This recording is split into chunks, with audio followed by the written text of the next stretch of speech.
Hi everyone, welcome back to my channel. This is Michaela and I'm going to do with you today the Jessica cutout triangle bikini top. So as you can see, I've already cut my my pattern, and I've got here my main fabric, which is clearly visual. And this is my lining fabric. I actually always use for my lining fabric, I always use lycra, so my clients can use it reversible if they wish. I just find that the difference in price between lining fabric and lycra fabric is very minor, and it just there's such a big difference in quality that I don't want to take the risk. Also because lining is usually much stretchier than lycra, that some lycra, for example, than this lycra, which has this glittery part, this foil part. So of course, doing with the invisible stitch or the concealed stitch sometimes might cause peaking, let's go like that, of the lining, so I just don't really enjoy. So I prefer always to use, actually for my lining, I'm always using lycra fabric as well. So as you can see, I've placed my main fabric on top of my lining fabric. I've with the right side facing together towards the inside, I placed it on top, and I've already pinned everything which I need to sew, including the little cutout, which I will be doing with my normal sew machine. If you don't have an overlocker, you can always use your zigzag stitch on your normal sew machine. I used to do this, but of course, since I've got now an overlocker, I'm always using the overlocker. I've already cut and sewn my spaghetti straps. I do have a video on how to do spaghetti straps, so I encourage you to watch it in case you don't know how to do it. I practically just folded the fabric into, and I've added elastic. I'm using rubber elastic. I know many of you sometimes ask me like whether using elastic is obligatory or not, and I always say it's not obligatory, but it's highly recommendable. I prefer always to use, I know even like lower quality marks are using it. So yes, for my bikini business, I'm always actually using it. So I'm threading very quickly here my sew machine, and I just wanted to tell you that even that I've pinned everything already, I always go with my normal sew machine. If you've seen some of my videos, you know already that I always go and I do a bust stitch first. What is the bust stitch? Is simply just a straight stitch with the highest stitch length. And actually I only use this in order to prevent sliding of the fabric or moving. This can happen when you're adding elastic, so it's a lot of like things sewn in the same time. So I'm just gonna show you quickly how I'm doing a bust stitch. I will be doing the bust stitch actually really all over the top, and I will be leaving a little space. I will show you where.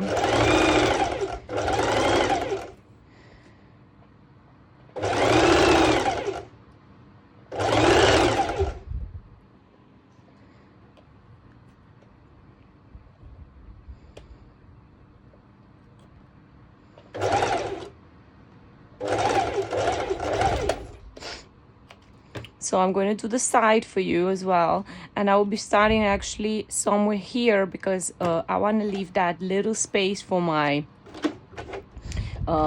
channel afterwards.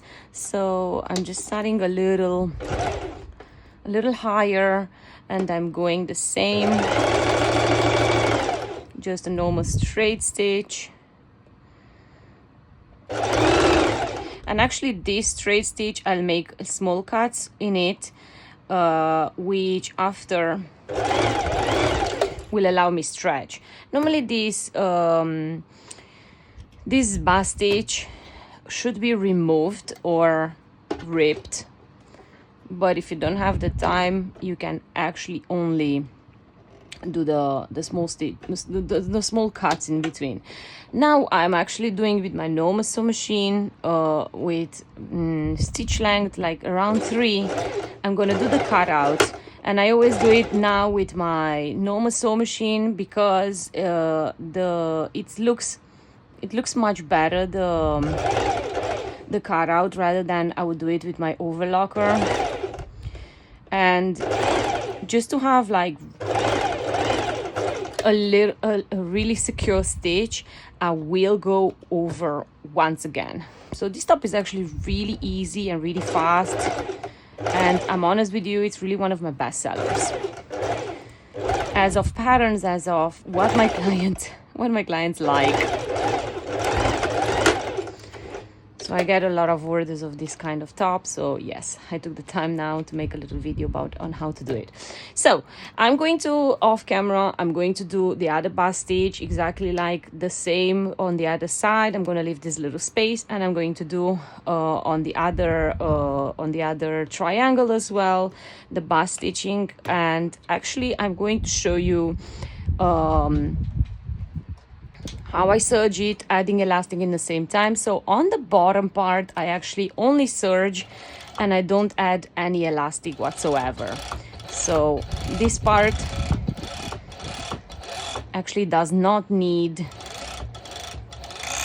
elastic, but this part I always add elastic. So I'm having here prepared already my rubber elastic, which I'm sliding it underneath with my little tool. And yes, I do have an elastic guide. It really helps tremendously to go really fast and easy. So yes, I will be actually doing all this off camera. I know I realized I didn't make the small cuts into my bust stitch, so I'm going to do the other side. I'm going to show you how I do the cuts.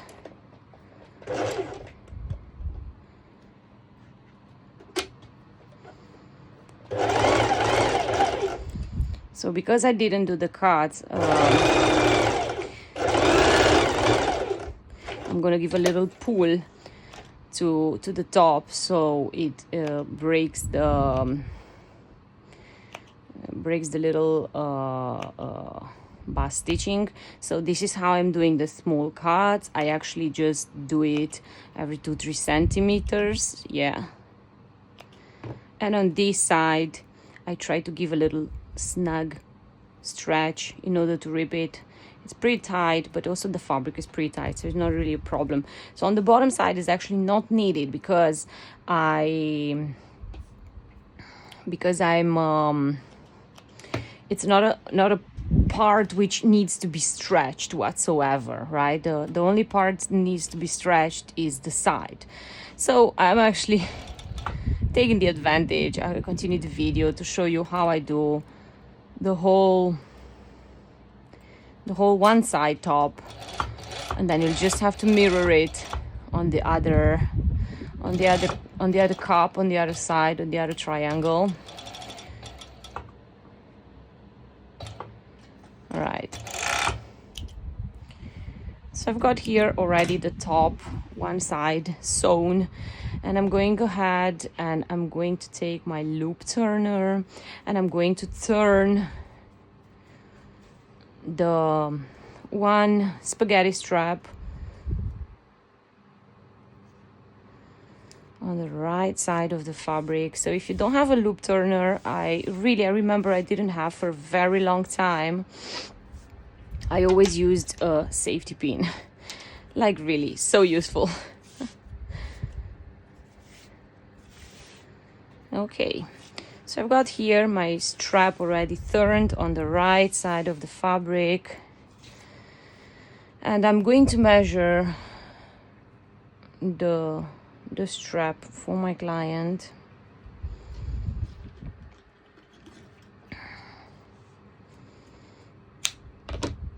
And I'm going to measure one more time.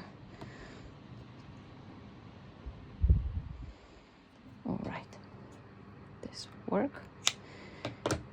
And first thing I'm going to do, I'm going to introduce the small strap. So this step has to be mirrored. So if you're on if on one side of the top you've introduced first the little one, the next the other side of the top you should introduce the little one on the left side, let's call it, right? So now I'm introducing it into my right side, and on the other triangle I will be introducing it into my left side first, and then I'm going to show you. So I introduce it with my safety pin through this little hole which I've left for the channel, and which will be as well used to turn the top on the right side of the fabric. So I'm pinning right here,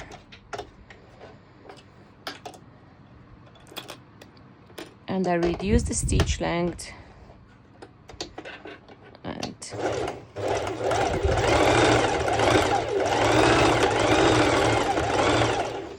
and as you can see I do a few straight stitches, and I like to go over a few times just because of safety. Like this part of the top is usually kind of like the most tension put on it, let's call it like that. So of course every time you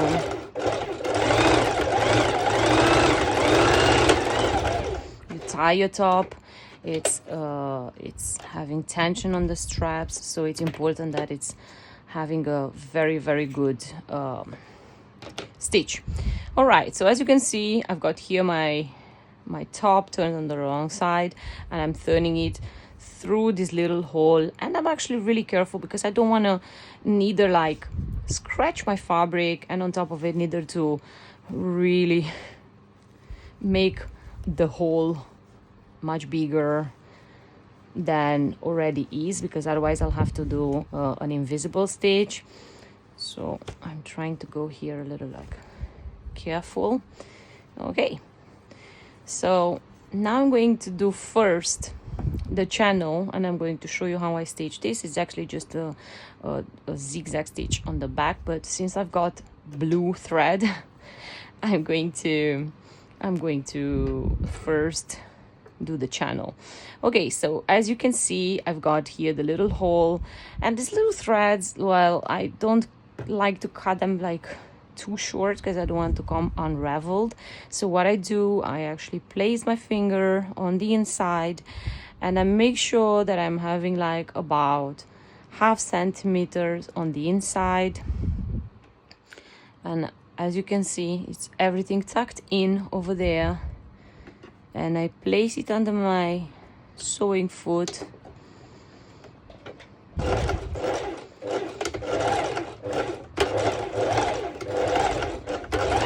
and I do a few straight stitches back and forth to secure, and then I go straight, and I don't rush.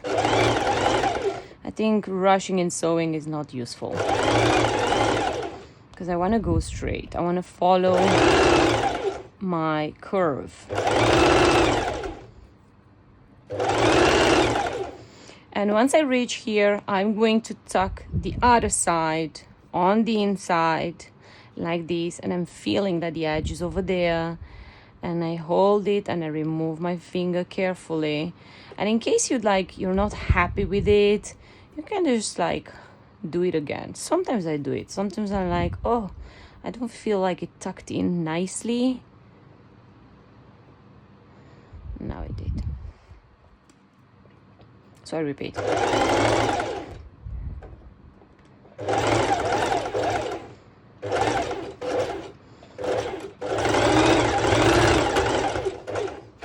Alrighty. So here's the channel, and I'm going to change the color of my thread, and I'm going to show you how I zigzag this this bit.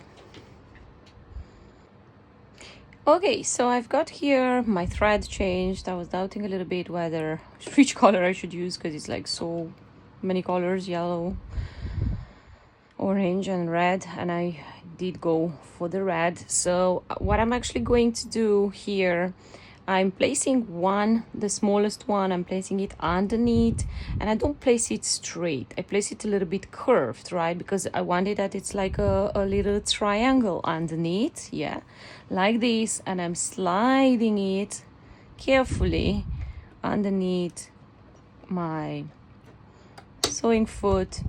And then I choose my zigzag stitch, which I want it to be on 3 and 3, yeah.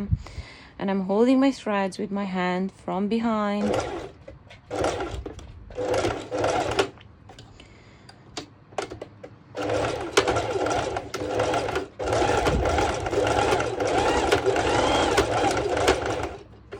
And as you can see, I just did a back and forth zigzag stitch, nothing else, nothing special. Of course, if you do have an industrial sew machine, you can use the industrial sew machine, and then you will get a much better looking strap stitch. But I know that many of you have a normal sew machine, so here how it looks like. Look how nice it looks when it's stretched. And actually I'm going ahead and I'm going to show you as well how I introduce my bigger spaghetti strap, the longer one, which goes around the underbust, right? I'm going to show you how I introduce it. I know that everybody has their own technique, but if you don't, I've made my one from a lot of trial and error, and it's really comfortable for me, and obviously looks really good very easily, right? So I'm turning now my strap and using my loop turner. Like I said, if you do not have a loop turner, you can use a safety pin. So I'm going to use my loop turner and I'm going to introduce it inside. So sometimes it happens that maybe the tucked in part, it's not really giving me any space, it's very tight. So I just make like a little space here with my my little scissors snippy, and I make sure that this side is as well spaced. I'm feeling it that I'm not ripping any stitches. So I'm placing it inside like this with my loop turner, and then I have this little tool. This is the seam ripper, and this helps me actually tremendously to actually get my loop turner out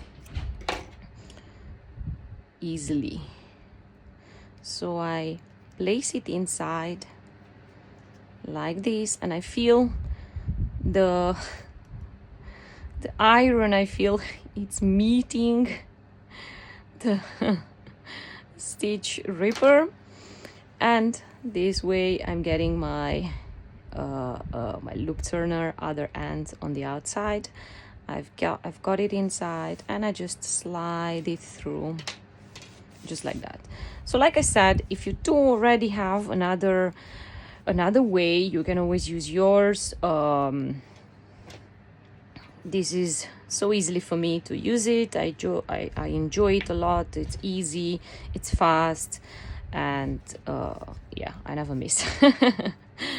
So now I'm going to continue making my other side of my top. As you can see, I've already did the bust stitching, and I'm just simply going ahead and making these little cuts, and I will repeat everything. Like I said, I've introduced initially my little strap into the right side. Now I'll be introducing into the left side, and I will just repeat everything I done on this side. And look how beautiful looks this top already.